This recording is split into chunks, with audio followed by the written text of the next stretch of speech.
Добър вечер, уважаеми зрители! Вие сте с вечерната емисия новини на Nolex. Аз съм Георги Колев. Здравейте и от мен, аз съм Валентин Въчев. Ето и основната тема от изминалия ден. Цената на петрола рязко се понижи и през изминалата сесия. Специално за вас, в студиото на Nolex, сме поканили генералния секретар на ОПЕК, господин Ал Бадри. Господин Ал Бадри, първо искам да ви благодарим, че сте приели нашата покана и сте в студиото ни. Бихте ли споделили на какво се дължи тенденцията за спада в цената на петрола и какво ниво можем да очакваме от суровината през 2015 година?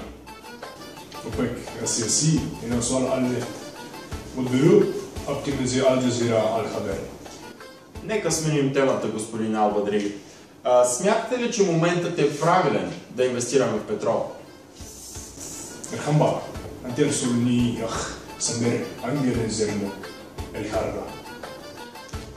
Ако и вие нищо не разбрахте от думите на господин Ал Бадри, заповядайте на семинарът, организиран съвместно от Benchmark Finance и Nolex на 12 февруари в УНСС.